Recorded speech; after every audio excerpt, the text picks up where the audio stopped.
Hello! Siling kayo pa lang yan.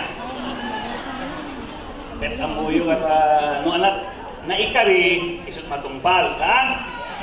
Isu nga ada ka manen kata Apo Mayor Jeffrey Talupta. Ken ada pa iting imutin tayo nga manang ng lalawigan ng Ilocos Norte. Honorable Ivy Marcos. It is with profound gratitude that I join you again, the Anak Tibatak Association of Hong Kong, on this occasion of their search for Miss Anak Tibatak Association of Hong Kong 2012. Taos puso ng aking pasasalamat sa pagkakataon na makapiling kayo uli at kayo rin, ang mga iba-ibang organisasyon dito sa Hong Kong. Narito po kami kasama ang ilang mga opisyal ng lungsod ng Batak at lalong-lalo na ang ating bisita na espesyal, ang ating gobernador Ivy Marcos, upang dumalo sa isang napakahalaga na pagtitipon ng asosasyon ng mga anak ng lungsod sa Batak. Like dati gundawan na kablawang kay amin, ang nangruna kita apo, ang kapitanes, 20 kitalo, ang kapitanes, our board of judges and adjudicators, na kay amin, ragupin kay amin ako. When kang mabuling kita, beso-beso tayo pa. Ngayon, kapot, adu kay ulay, madamdaman to. Ang atas ng aking panayam po sa inyo ay ang hikayatin, ang mga kalahok na bumubuo ng programang ito kasama ang iba't ibang organisasyon na nandito sa lungsod ng Hong Kong na magbigay kontribusyon para isa ikalalago ng ekonomiya sa ating lalawigan ng Ilocos Norte.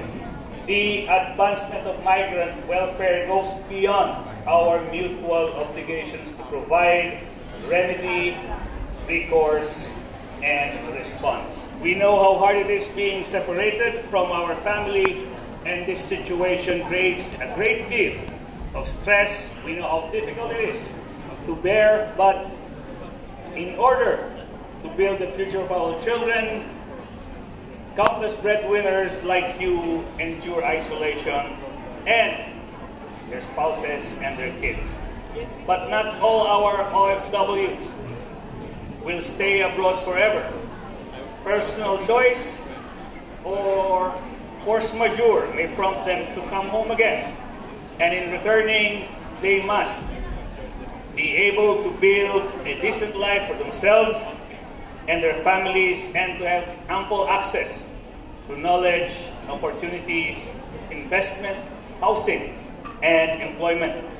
Sa ating lalawigan ng Ilocos Norte, sa pamumuno ni Gobernador Amy Marcos, ay nagsusumika na matugunan ang bawat pangangailangan at mga suliranin na hinaharap ng lahat ng ating mga kababayan na nasa labas ng ating bansa, at maipatupad ang mga layunin ukol sa mga kababayan ng ibang bansa upang hangad na matumbasan ang malaking tulong ninyong mga OFWs sa ekonomiya, at karangalan din na naimbag na ambag ninyo upang lubos pang makilala ang ating bansa at lalawigan.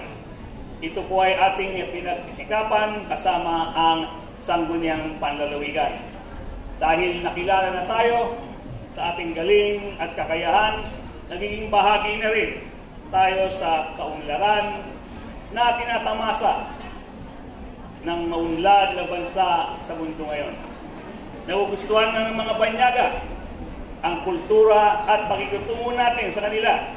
Sila naman ang anyayahan natin at baging bisita sa ating lalawigan ng Ilocos Norte. Sa pamamagitan ng tourism slogan natin, Paway Kumakaway, dinudungog na tayo ng mga turista. Magandang palatandaan ito na gumagawa at epektibo ang kampanya sa turismo, ngunit maisasabi na rin tanda ito ng maayos na pangkalahatang panlakad sa lalawigan. Binabati ko ang mga kasaping anak ti Batak, Association Hong Kong, na dumapay nga organisasyon, lalo na iti atin, at damit ni Apo Express ito natin itagit. Apay Express kita din. At namapay lang ang presidente ni Joselito Saimo, na dumapay nga organisasyon, kata kablawang kay amin, kata itutuloy tayo kuma, iti panang suporta, iti organisasyon tayo at ang ating mithiin na ang ating lalawigan ay patungo sa kaunlaran. At ito po ay kadahilanan sa inyong mga tulong, sa pamumuno ng ating gobernador at sa siyudad ng Batak, sa pamumuno ni Mayor Jeffrey Nalugta. Maraming salamat po at isang mapagpalayang araw sa ating lahat.